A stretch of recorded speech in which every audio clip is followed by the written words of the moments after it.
According to the president of the Filipino community in Ankara, a Filipino who was presumed to have died in the magnitude 7.8 earthquake that struck Turkey and Syria on Monday is still alive. Max Legaspi for the full report. According to her employer, a leader of the Filipino community in Turkey said on Wednesday that they got notification that a Filipina had died as a result of the earthquake.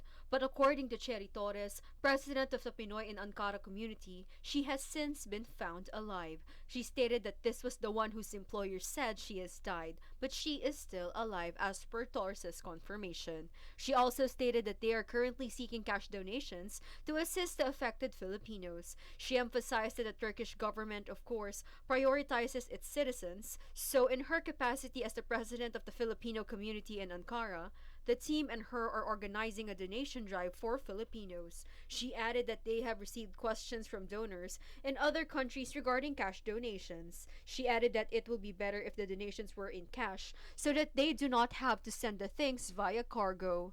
She stated that they can buy the items themselves with cash donations and they can also give them directly to the victims so that they can buy their own. For Golden Nation Network, this is Max Legaspi.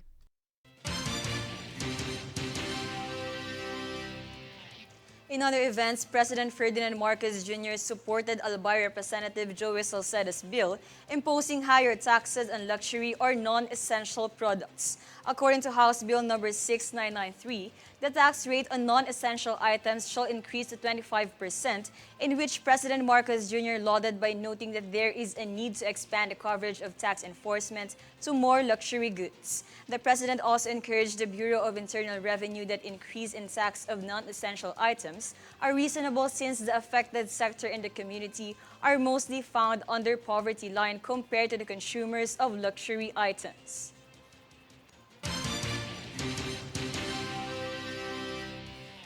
Senate News. In a hearing on Wednesday, February 8, Senators Rafi Tulfo and Joel Villanueva slammed the representative of Catalyst International Manpower Services, or the recruitment agency that deployed slain overseas Filipino worker, or OFW Julie B. Renara, to Kuwait. The senators emphasized that there has been shortcomings in the monitoring of Renara's situation before she was killed. The Department of Migrant Workers, or DMW, earlier reported that the licenses of Catalyst and its foreign counterpart, Platinum International Office for Recruitment of Domestic Manpower, were suspended following Renara's death. The DMW has also yet to publicly release official documentation on Renara's killing, but latest reports assume that the victim had a relationship with the suspect. The agency is also investigating claims that she is 5 months pregnant when the crime happened.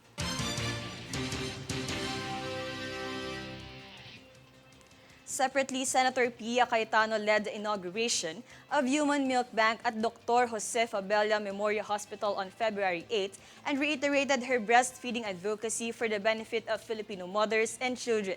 JC Ogaire has the full details.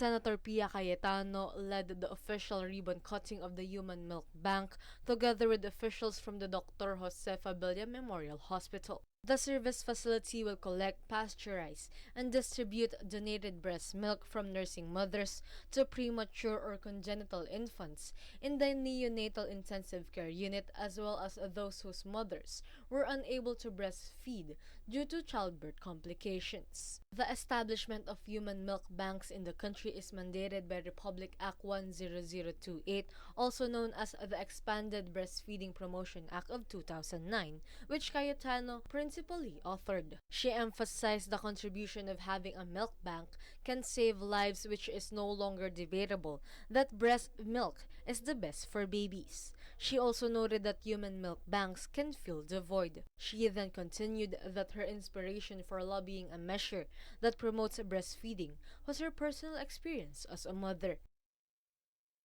For Golden Nation Network, this is JC Ogaire.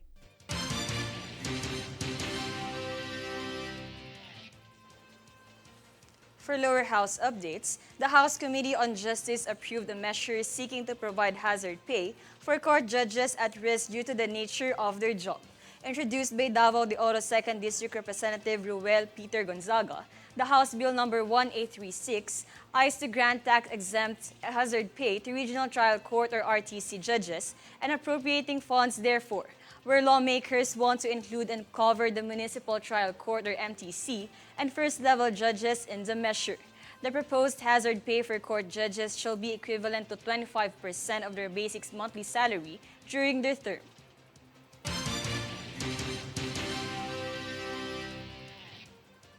On the other hand, as the discussion on charter change resumes in Congress, former Finance Secretary Margarito Teves and Professor Clarita Carlos expressed their statements of support. Denisa Lopez covers the full story. Former Finance Secretary Margarito Teves said that based on the review and assessment, the 1987 Constitution must be amended. Base sa aming review and assessment, we believe the 1987 Constitution must be amended. Pero siguro preference lang ito, Professor, no? Sa amin, limited sa removing na tinatawag naming restrictive economic provisions ng Constitution. He said that the removal of restrictive economic provisions will unleash the potential of the Philippines to draw the attention of the investors who have the ability to bring much needed investments in the country and be able to produce more jobs in key sectors of the economy. He also pointed out the need to remove the economic restrictions first, where Professor Clarita Carlos supported the idea that investment capital from other countries are restricted by present provisions. Unahin mo yung economic restriction kasi siya yung balakid eh. Yes. Siya yung talagang napibikig ka dahil hindi mag-flow yung kapital galing sa ibang bansa, sa Banyaga. Dahil ang dami mong lubak eh. Lubak-lubak sila pagdating dito. Panahon ngayon ay dikit-dikit ang mga ekonomiya. Nakita mo magbahing ang Amerika, nagsisipon tayo, nagkaka-flu, no? If we were to use that metaphor. So panindigan na natin na magiging part tayo ng globalized world. Hindi po natin pwedeng i-follow yung autarky. In addition, Teves added that the removal of economic provision is related to the top concerns of Filipinos, such as inflation, employment and unemployment, and corruption. To date, Congress has filed 9 bills for the amendment or revision of the Constitution, with the proposal to do it through a constitutional convention. For Golden Nation Network, this is Daniza Lopez. Meanwhile, the Department of Social Welfare and Development or DSWD provided cash assistance worth 10,000 pesos to 160 indigent patients at National Kidney Transplant Institute or NKTI. As part of the Assistance to Individuals in Crisis Situations or AICS program, President Marcos Jr. and DSWD Secretary Rex Gatchalian handed over the financial assistance to indigent patients. Under the DSWD AICS, over 5 million people were given an assistance for the past year, where the agency also assured the public that they will continue to provide assistance.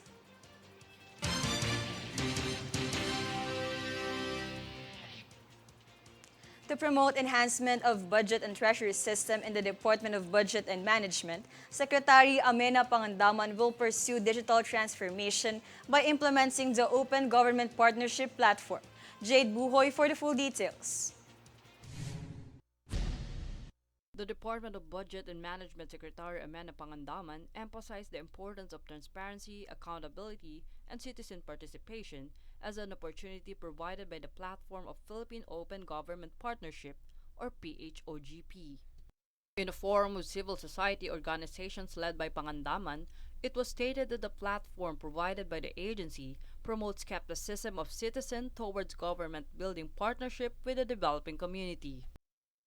Further, institutionalizing PHOGP aims to pursue accessible transparency that protects the economy of the country. It can also enhance public engagement and access to social audits that empowers justice system and improve governance of public service. The PHOGP is the primary consultation platform of the Participatory Governance Cluster under Executive Order No. 24, Series of 2016. For Golden Nation Network, This is Jade Buhoy.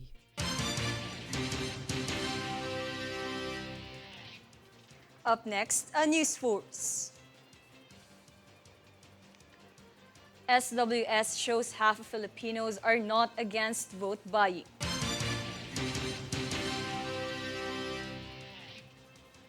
PSA records 2.22 million unemployment rate. Philippine motor vehicle production rises by 10% in 2022. Stay tuned for more stories and reports when News Force returns.